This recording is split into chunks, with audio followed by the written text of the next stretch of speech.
Welcome back to Hedgehog Studios. Today we're going to be looking at an Imperial TIE Fighter, specifically LEGO set 75300. Now, before we begin, I have something serious and unfortunate I want to address. This is the first video I'll have made since my father passed away, and I want to dedicate this video to his memory. I'm gonna miss you every day, Dad. Rest in peace. Now that I've brought the entire tone down, let's have a look at this TIE Fighter.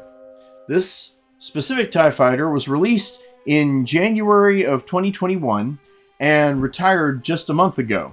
So, you know, if you really want to get this TIE Fighter, you probably should get a move on. Now, this particular TIE Fighter also was gifted to me by my friend and Patreon sponsor, Patrick Springer. So, shout out to Pat. Alright, let's have a look at the box, shall we? On the front, you've got the TIE Fighter model with the movie still the Death Star in the background, a couple of explosions. The minifigures this comes with is the TIE Fighter pilot, a regular stormtrooper, and NIL-8, a Imperial droid. So there's a good look at the cover there. As always, the design team at LEGO Group just do excellent work with their boxes, in my opinion. And this is no exception. Now, the back has the TIE Fighter in its hangar bay, with it opened up for you can see how the minifigure fits into it. Again, a lovely shot. I'm very pleased with that. It comes with launching green lasers, which is a nice touch. Looks pretty good. Also, I want to point out that if you stay till near the end of this video, we will be doing a special compare and contrast to another TIE Fighter. So, stick around for that.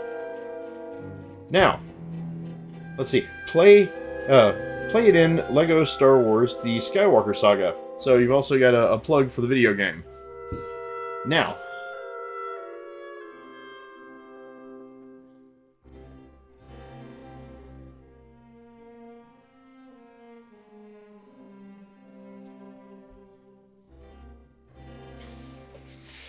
alright, now we're going to unbox this and have a look at it.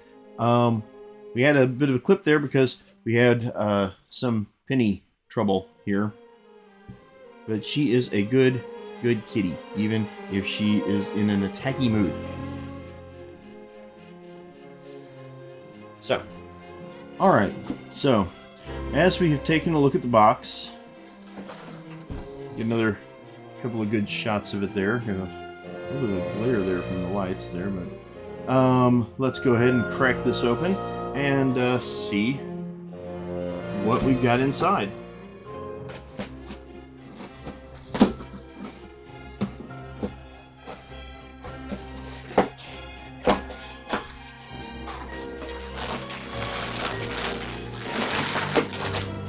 Alright, so, oh hey, the instruction book is actually pretty hefty.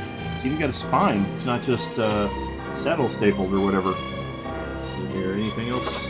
Okay, that's everything in the box. We've got a total of 3 bags, so not a particular huge build.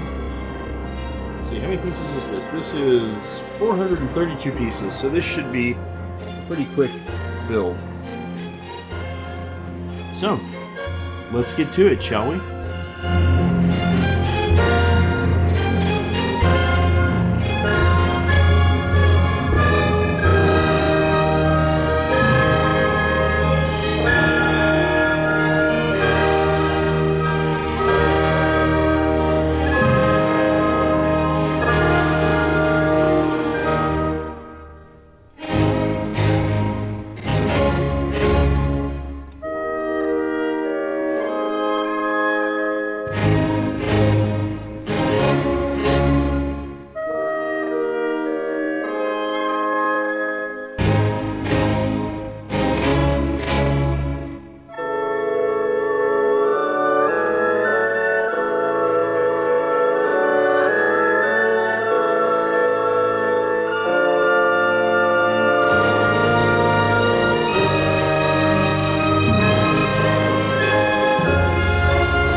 Okay, so that's the build. Let's have a look, and then we will compare and contrast. Now, the model is nice. Seems to be pretty sturdy. Looks great. Has great playability. Let's see here. Of course, the cockpit opens up in two different ways, so you can get your Stormtrooper or your TIE pilot in there, as opposed to just the top, which is nice. You know, extra help for little hands, I suppose. Or, you know, larger hands that are butterfingers like me. What did I do wrong here? I guess that's right. Okay. Oh, it's because his head is in the way. So, like I said, it's sturdy, has great playability, has fireable rockets. Wow, that went way farther than I was actually expecting it to go. Luckily, I don't know if they all do, but mine came with a third one just in case you just lose one like I just did. Sure, I'll find it later. So, the wings, they look great. I'm very impressed. I really like this, and the minifigures that it comes with are very detailed. You have what back in the old Kenner line of action figures would have been called the Death Star droid. So that's nice. And of course, the detailing on the Stormtrooper is excellent. I'm very pleased with that. Now, I promised if you hung around, a compare and contrast. And what we'll be looking at now, let's just put this guy over here in this instruction book, is we will be looking at the classic 1977 Kenner TIE Fighter. This is mine. I have had it since sometime around 1980, I guess. I don't have batteries in it. I honestly don't know if the laser works anymore, but as you can see, from being stored in a humid attic in Little Rock, Arkansas, it is had some. Yeah, it's worse for wear. Let's just say. You know, it's got a little bit of discoloration, and the stickers are damaged. A couple of them had come off, and I had to re-glue them back on. But it's still a classic toy from my childhood, and I don't see any reason why the laser shouldn't still work, but maybe that's a review for another day. I don't know. Let's see here. Yeah, those still pop off. That's nice. Let's get those back on here.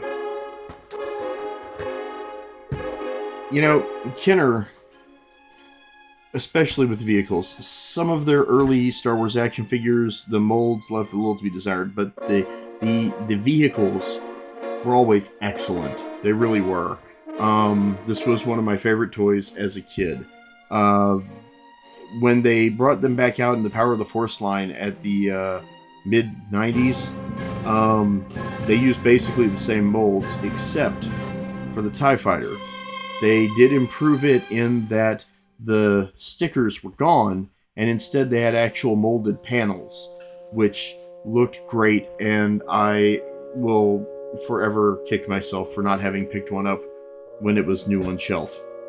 But here you have it. So, let us compare and contrast. Obviously, this is a smaller, economical model. I do think the Kenner one is a little bit more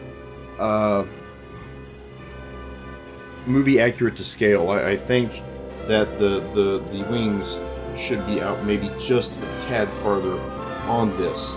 Now, I'm not going to hold that against it really, because this is still a beautiful, beautiful model. And obviously, it's not one of the big, you know, hyper expensive Lego sets.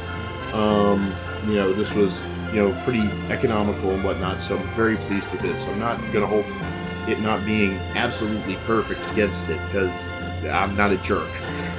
Well, okay, I'm a jerk, but I'm not that kind of jerk. So anyway,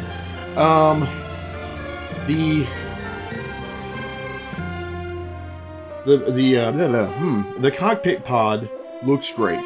It really does. On both of these. I mean, if you want to get a close-up look there,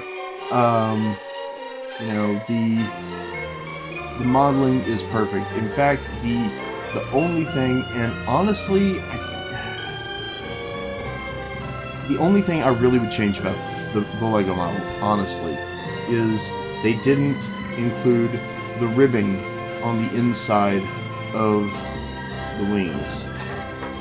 Now, like I said, that is about the only thing I would change on this. And of course, the Kinder model is beautiful. This was, like I said, one of my favorite toys as a kid. I loved it. Loved the wings popped off. I also had the Darth Vader one. Unfortunately, I no longer have it complete, I don't think. But both of those were great. If you had, you know, one of these, the Darth Vader one, and the X-Wing, you could, you know, stage your own Death Star run. It was wonderful. So, that's it. Again, thanks, Pat. Loved this. This was a great model. And that's really all I've got for you today. So, like, subscribe. We have a Patreon. It'll be linked below if you like and want to support my videos. Let's see, we'll be doing a review of the movie Tappy Toes next, so we're in for a treat. And that's that. I hope you have a wonderful day.